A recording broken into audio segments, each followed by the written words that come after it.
Hey, what are you doing out here? Oh, not living my best life. That was my famous words. And I know a lot of people are probably wondering where I'm at because I haven't talked to nobody. Nobody. And the thought of it's rough. I get really upset because I'm just disappointed in myself. But it is what it is. Tell us where you been all that time and give us an update. So I did 9 months altogether in jail. What happened was me and my ex, we got arrested in the Dollar General because some dude, he tried to rape me in there. So I ended up going to the hospital and they did like a rape kit and stuff.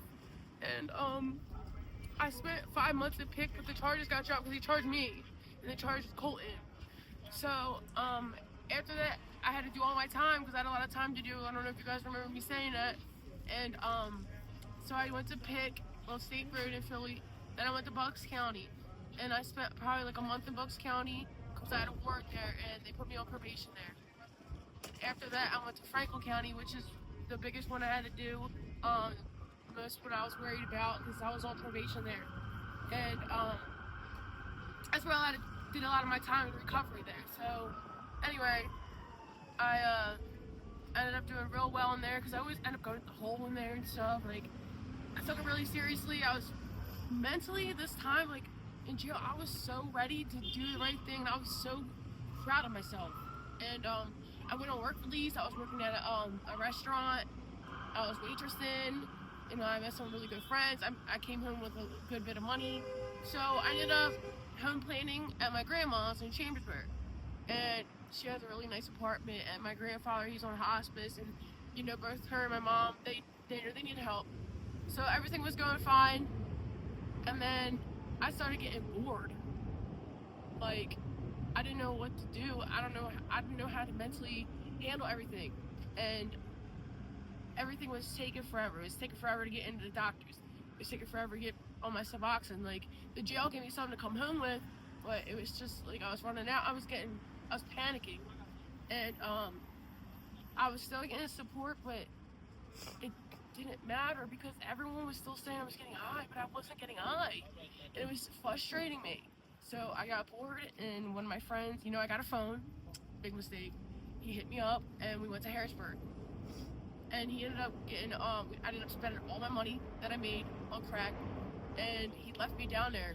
And my mom, she was disappointed in me, and I understand that, but she was so disappointed that she was leaving voicemails on my phone, acting like my PO, and it sounded like a PO, and I'm smoking crack, so I started to get geeked out, and I ended up staying down there for a minute, and like I went through a lot.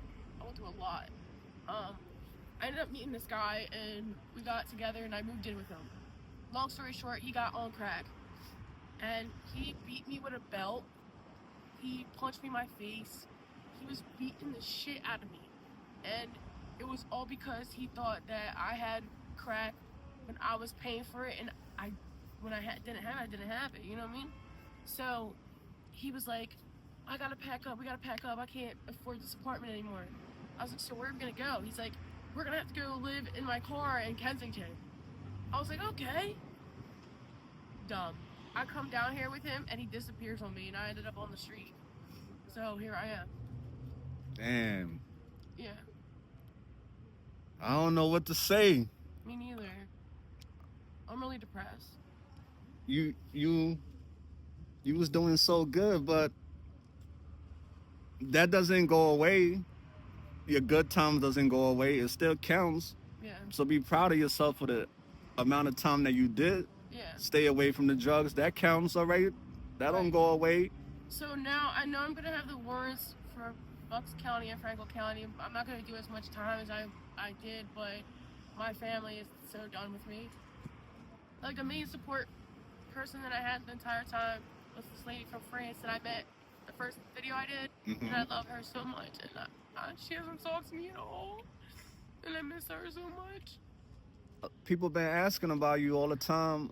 They even messaged me, have you seen Danielle? All I know was you was locked up. That's the last that I heard of you. Yeah. So now you're on the streets of Kensington.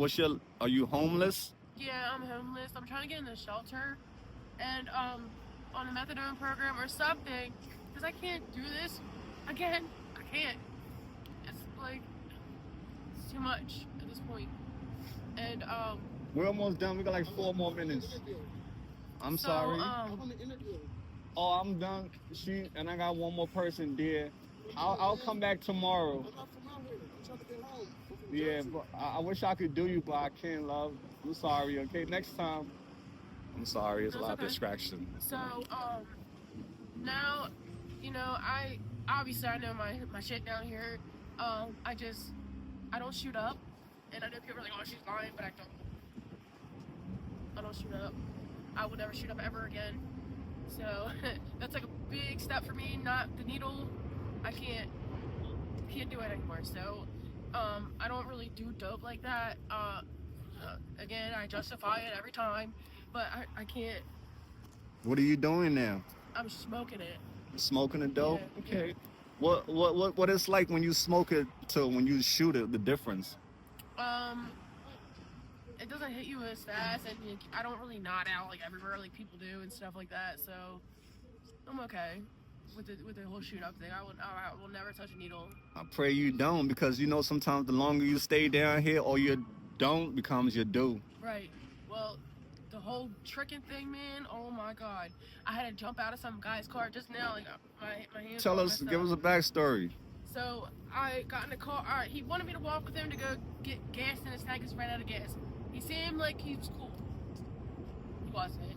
I got in the car and he took a hit of crack and he started freaking out. He was flying through all the intersections, stop signs, and I was like, let me out.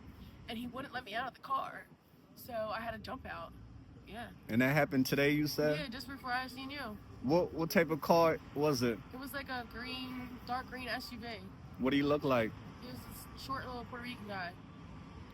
Now you playing Russian roulette, hopping into those cars. Yeah. I mean, I don't ask anyone for money, because that was like the biggest thing last time. I would always ask everyone for money. And I haven't asked one person for money. So, I'm trying to do it myself. This is my responsibility. This is my fault. What are your short-term goals now? I'm trying to get my food stamps, my insurance and stuff, because I do have I'm aware of the resources around. I have to utilize it at this point. Mm-hmm.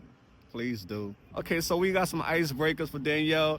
Danielle, who is one person in this world that knows you the best? I would say my sister, Devin. Wow. How, if I would see her and I said describe Danielle for me, how would she describe you?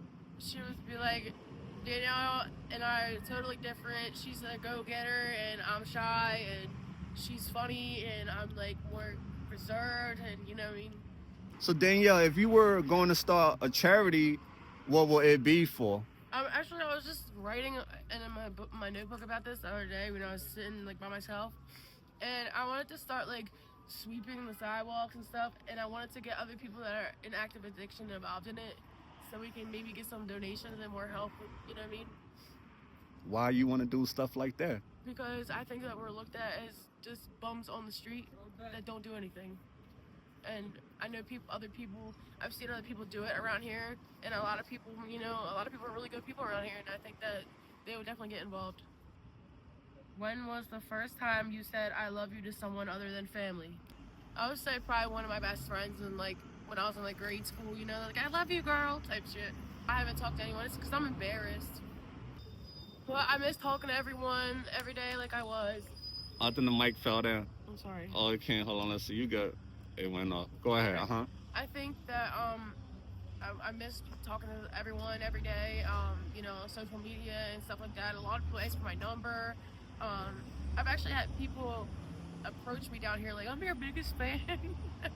So that's nice. But I respect the people that are still supporting me, even though I'm still out here. I just don't know who it is, and I'm scared to find out who. You know what I mean? But other than that, I love everyone for being there for me through these past couple years, and I appreciate the support regardless if it's negative or positive, because I know people are disappointed.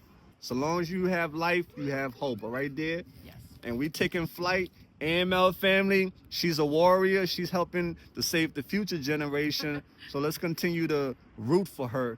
Don't be bitter. Be better. Yeah, and we out there. Peace out.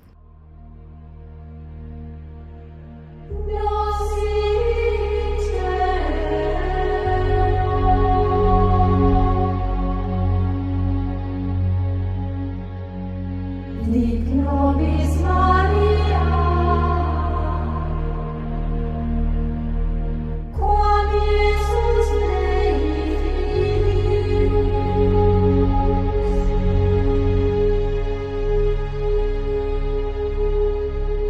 quam moros dequentibus, pecadores.